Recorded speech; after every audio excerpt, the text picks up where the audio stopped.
The Pilgrim's Progress by John Bunyan. Produced by Living Peacemakers. 2023. Chapter 47. Flattery. So they went on, and ignorance followed. They went then till they came at a place where they saw a way put itself into their way, and seemed withal to lie as straight as the way which they should go. And here they knew not which of the two to take, for both seemed straight before them. Therefore here they stood still to consider. And as they were thinking about the way, behold, a man pale of flesh, but covered with a very light robe, came to them, and asked them why they stood there. They answered, they were going to the celestial city, but knew not which of these ways to take. "Follow me," said the man. "It is thither that I am going." So they followed him in the way that but now came into the road, which by degrees turned them so from the city that they desired to go to, that in little time their faces were turned away from it. Yet they followed him.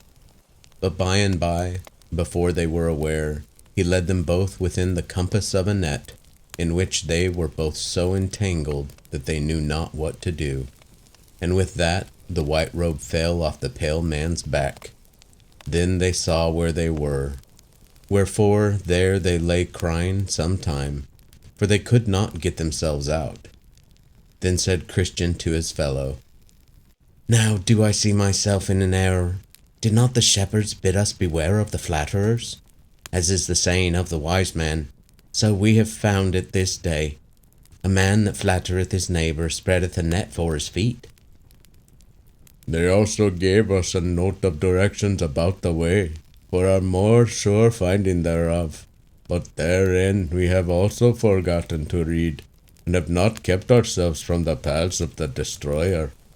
Here David was wiser than we, for saith he, Concerning the works of men, by the word of thy lips, I have kept me from the paths of the destroyer." Thus they lay bewailing themselves in the net. At last they espied a shining one coming toward them, with a whip of small cord in his hand. When he was come to the place where they were, he asked them whence they came, and what they did there. They told him that they were poor pilgrims going to Zion, but were led out of the way by a pale man clothed in white, who bid us, said they, follow him, for he was going thither too. Then said he with the whip, "It is Flatterer, a false apostle, that hath transformed himself into an angel of light." So he rent the net and let the men out. Then said he to them, "Follow me, that I may set you in your way again." So he led them back to the way which they had left to follow the flatterer. Then he asked them, saying, "Where did you lie the last night?" They said, "With the shepherds upon the delectable mountains." He asked them then if they had not of those shepherds a note of direction for the way. They answered, "Yes." "But did you," said he, "when you were at a stand, pluck out and read your note?" They answered, "No." He asked them, "Why?" They said, "We forgot." He asked moreover, "Did the shepherds not bid ye beware of the flatterer?" They answered, "Yes, but we did not imagine," said they, "that this fine-spoken man had been he." Then I saw in my dream that he commanded them to lie down, which, when they did, he chastised them sore, to teach them the good way wherein they should walk. And as he chastised him, he said, "As many as I love, I rebuke and chasten. Be zealous therefore, and repent." This done, he bid them go on their way, and take good heed to the other directions of the shepherds.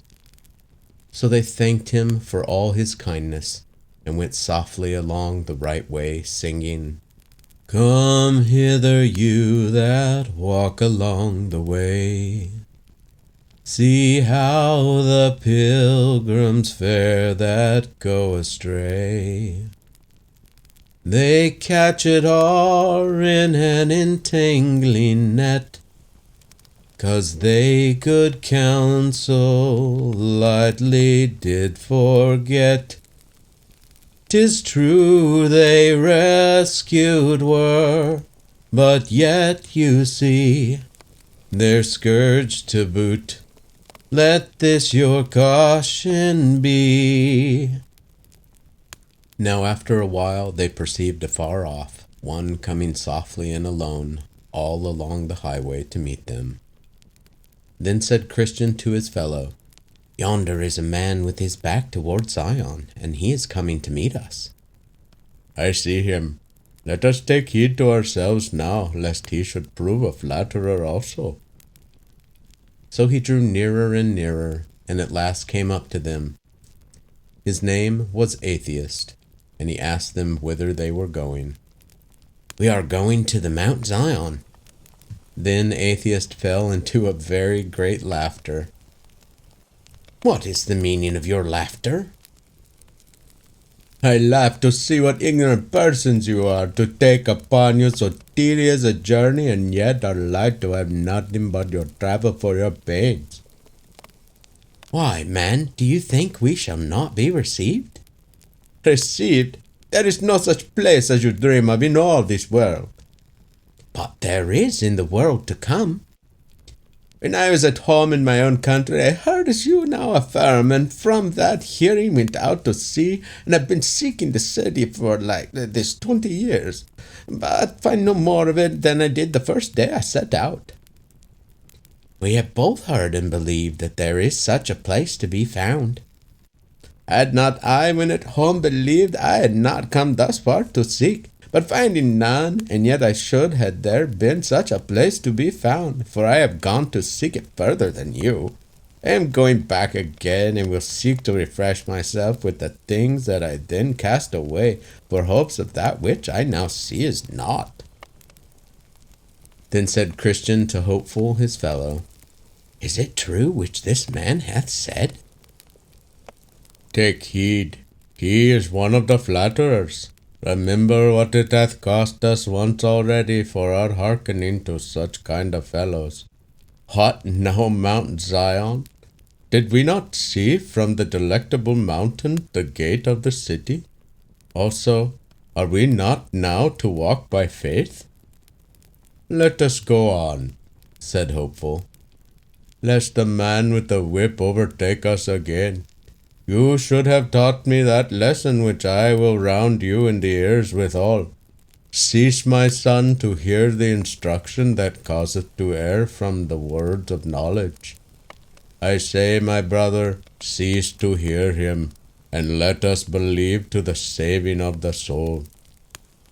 My brother, I did not put the question to thee for that I doubted of the truth of our belief myself, but to prove thee and to fetch from thee a fruit of the honesty of thy heart. As for this man, I know that he is blinded by the God of this world.